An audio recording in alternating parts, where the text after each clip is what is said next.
Hello and welcome back to my channel. Welcome if you are new here. My name is Joni and I am the blogger behind simplelivingmama.com. Here on this channel we talk all about homeschooling and simple motherhood.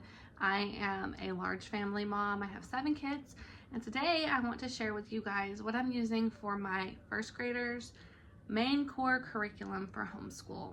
So this is not going to include science or history or geography. We do all of those things together as well as our morning time subjects. I'll have a link for you guys if you want to check out how we're doing morning time.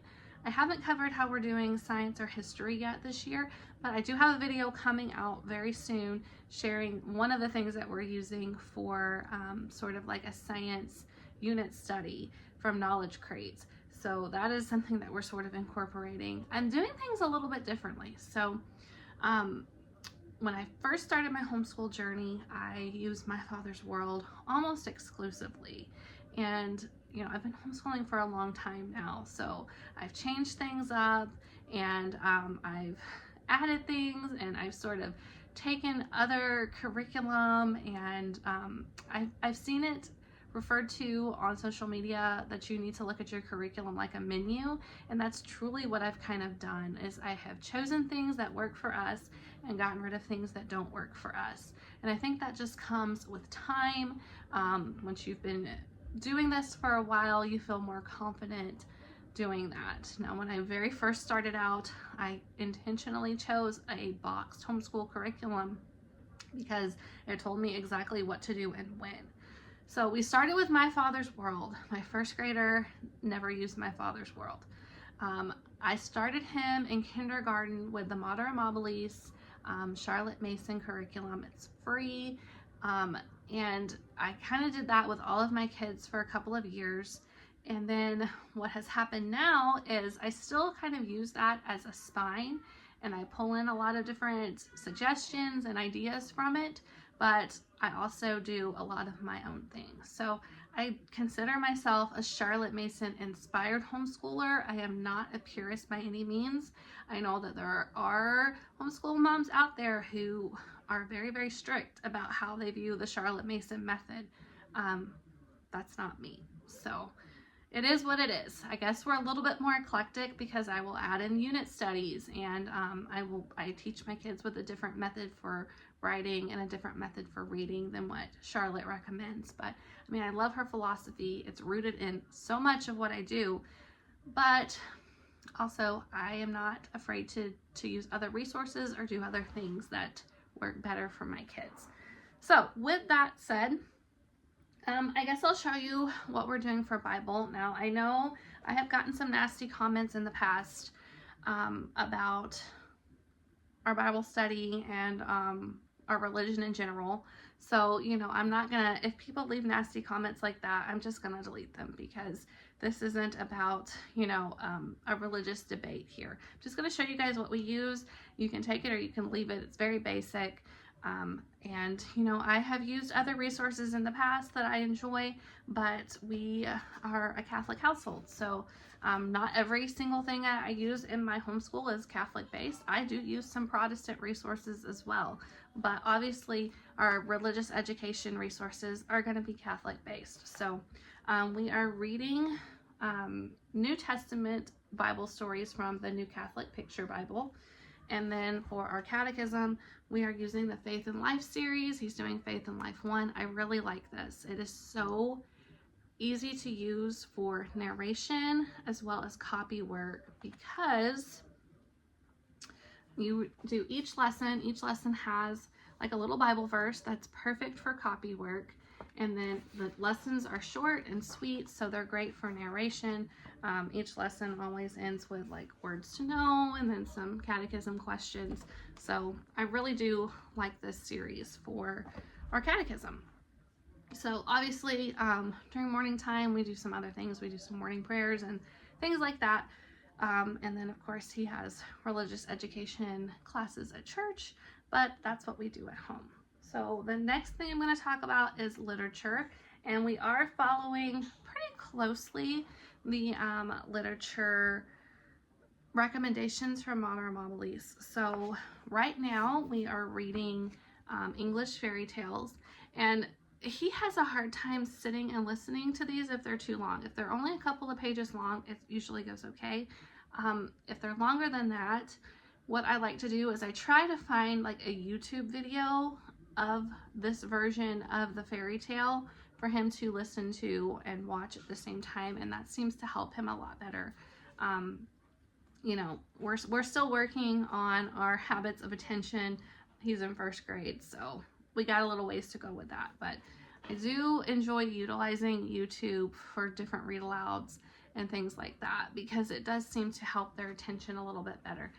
Obviously, I know they need to also be able to sit still and listen to somebody read aloud, but even for me, like, it's difficult for me to sit and just listen to somebody. I'm more of a visual learner, so we either read from this book or I find a YouTube video based off of, you know, one of those stories. I try to find the language that's in the English Fairy Tales book. I don't have the other things that we're doing for other terms with me, but we are going to be reading American Tall Tales, and I think we've got some of the Blue Fairy book coming up as well. So that's what we're doing for part of our literature, and then the other part of our literature is Aesop's Fables. This is a classic. These are very, very short, very excellent for narration, and I can easily just have him sit and listen to these stories. Also, there's some pictures for them to look at in here, which does help a little bit too. So, excellent resource. I think everybody who is a Charlotte Mason homeschooler knows about Aesop. So that's what he is doing for his literature this year. And I did talk about in the previous video about how we're doing notebooking, and you can go take a look at that and how I'm doing notebooking with him, because he is still not really writing very well. And he's actually still working on his reading and all of that stuff. So I help him with his narrations. I write a lot of his stuff down for him, and he does the illustrations, or he tells me his narrations and I write it down for him, stuff like that. So for handwriting, we are using Handwriting Without Tears, my printing book.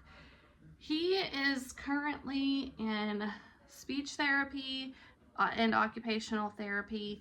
And, you know, I'm not sure if it's from therapy or just from his age and his maturing, but he is doing so much better with actually sitting and doing his written work than he did last year. Now, I know with boys, a lot of times it takes longer for them to get into the habit of sitting and writing, and it's easier for them as time goes on. They get a little bit older to actually write, but I've seen a lot of great progress with him, and we'll just do, I don't even always have him do like a whole page at a time, because that can be overwhelming for him.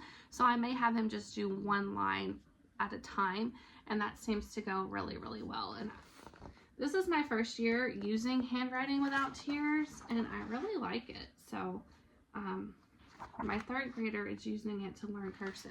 So this is a great resource for handwriting. Now we're going to talk about reading and what I'm using to teach him to read. So we always start with Explode the Code. And last year we had a little bit of a rough time. In kindergarten, I like to start with, what is it? Get ready for the code, get set for the code, and then go for the code is book C. We got through book A of this and a little bit of book B.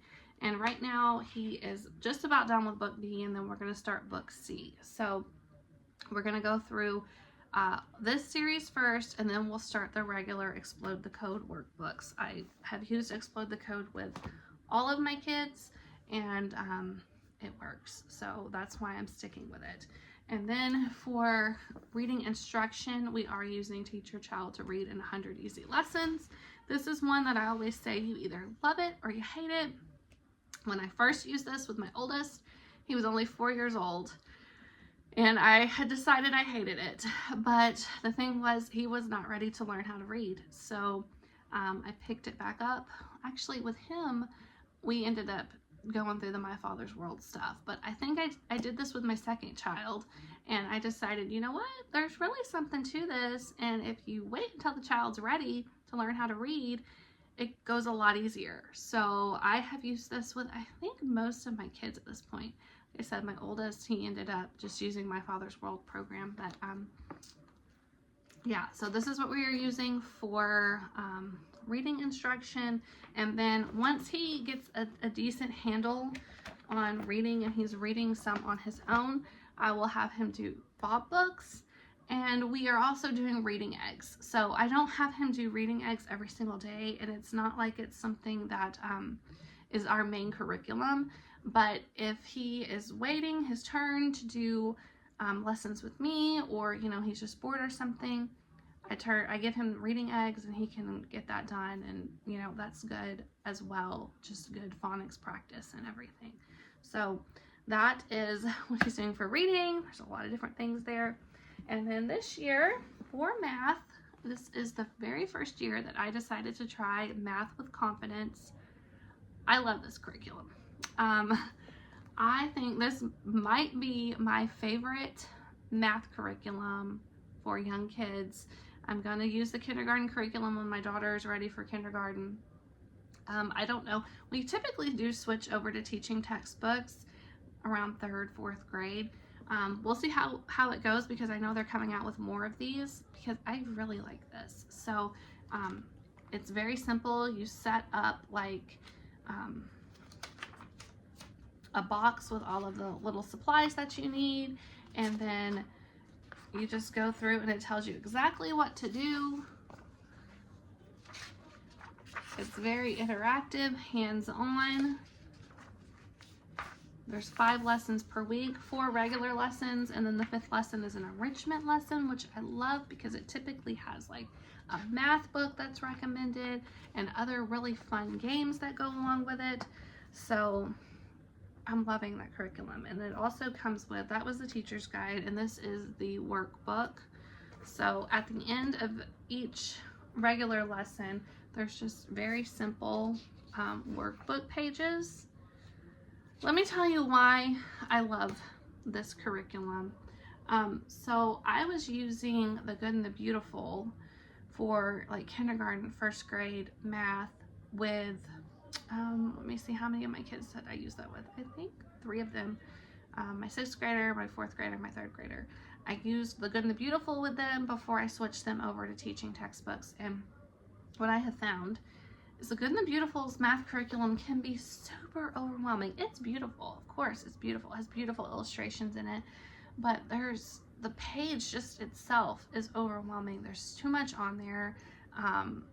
Sometimes they get bogged down in the stories, and then the different activities sometimes I just skip over them because it's too much. This is so much simpler. There's a lot less involved with each lesson, and the workbook pages, they're color pages, but it's not overwhelming. It's just like a few very short activities, and I think that's why I am enjoying that curriculum more so than I did other curriculum. Okay, so that's like his main core curriculum. Like I said, he's doing science and history. We're doing that sort of as a group, not as a whole family, except for some of our units, so it can be kind of confusing. We do morning time as an entire family, and like right now we're doing an election unit study as an entire family because I wanted my older kids involved in that as well. But for science, geography, and history, I do that with my 1st grader, my 3rd grader, my 4th grader, and then my 3 older kids have their own individual science, history, and geography that they do. So that's how it's working for us. If you enjoyed this video, give it a thumbs up.